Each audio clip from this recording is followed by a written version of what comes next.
No doubt this year's chorus competition is going to be one of the most highly anticipated events at this week's convention.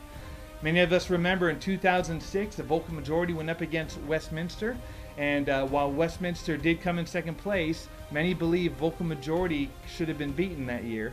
It's now 2010 and both choruses are back competing against each other. Westminster is returning as the 2007 defending champions, and the vocal majority are looking to close out a legendary career by Jim Clancy with a big win.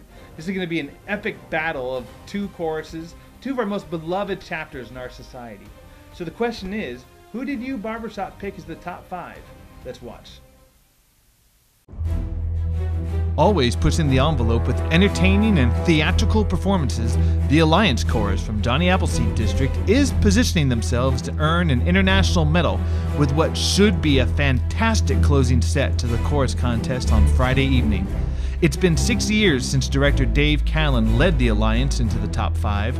While this looks to be a very tight chorus competition, the Alliance's clever and consistently emotional sets will probably give them the edge among other competitors. Steve Armstrong and the Toronto Northern Lights will once again hit the boards with hopes of regaining a possible silver or even gold medal. Having returned after a short hiatus from international competition these past few years, we hope Northern Lights will get back to their strengths, creating super fun performances. What hasn't been lost is their impeccable sound that is a signature piece of their personality. Another group that has been consistently raising their level of musicianship is the Sound of the Rockies.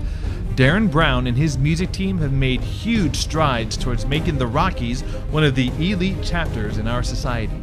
The Sound of the Rockies need to get back to those clever song selections and entertaining sets that put them in the top 5 back in 2007. Now, according to sources, the Sound of the Rockies have developed a very special package for this convention audience, which should give the Rockies a legitimate shot at taking home a silver medal in Philly. The defending champions from Orange County are fired up and eager to prove to the world they aren't just a flash-in-the-pan boys chapter. This year, the chorus will have more confidence in their abilities and offer a very unique approach to their contest up-tune, the likes of which have never been seen on the contest stage. Director Justin Miller and his leadership all hail from the Masters of Harmony and will no doubt bring that championship experience and attitude to Westminster. A late draw in the competition could be in their favor and factor into who takes home the chorus championship. There's that old saying, a wounded animal is the most dangerous animal, and in this case, the vocal majority will in fact be the lion you don't want to mess with.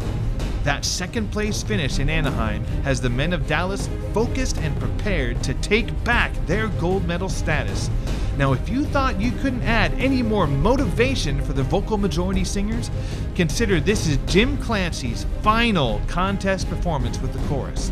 With lots of members returning to see Clancy off in style, it will be a difficult task for competing choruses to disrupt what should be the celebration of a music legend.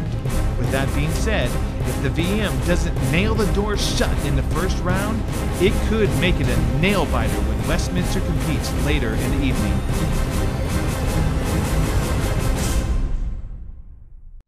Now here's the rest of the YouBarbershop top 10 chorus picks for Philly.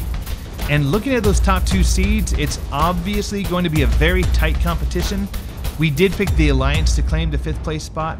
However, Greg Lyons' voice is in harmony, and the rebuilt harmonizers have just as much an opportunity as the Alliance does to snatch a medal this year.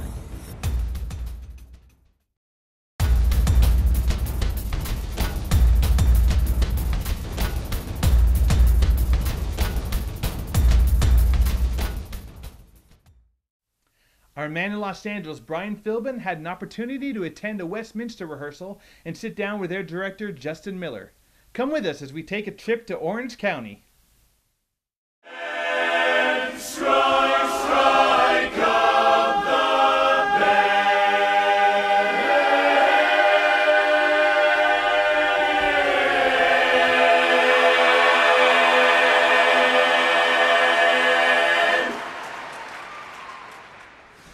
You mentioned in our podcast interview last September that Westminster had gone through a couple of phases, including being super intense, and that now you're putting more fun back into it. How would you say you've incorporated that into your preparations for international? We're feeling pretty good. We've been singing our ballad for quite some time, so the ballad is singing really well. The Uptune, we are making final tweaks on choreography, and we're having our retreat next weekend. So we're feeling really good going into the retreat, and things just roll on from there. Tell us about whether breaching a new avenue like Choir of the World may have changed your mindset at all concerning your approach to performing in a competitive mode. Things are definitely intense.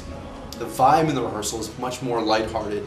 The goal is not necessarily to win, but to have fun and move audiences. March and shout and rock and roll into the beat.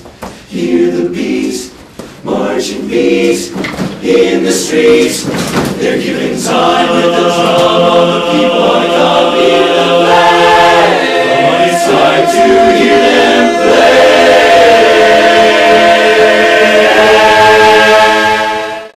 So, as barbershoppers, we mentally handicap contests looking at one championship chorus who's been felled and one that hasn't been tested since their win. Coming from being the best us that we can be, what part of this being a competition factors into this being a world championship and how you mentally approach the week of competition? In terms of being a competition, the testosterone level of a young chorus really plays to our advantage. They're very competitive. The guys are very competitive. They want to be the best. They want to be the best them that they can be. But in terms of this specific contest, I would say our guys know the legacy of the vocal majority, respect the legacy of the vocal majority, but want to put our stamp on history as well.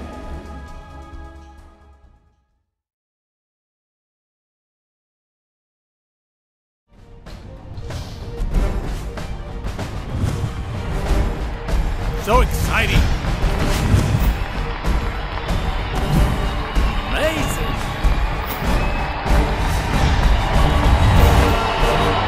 They rock!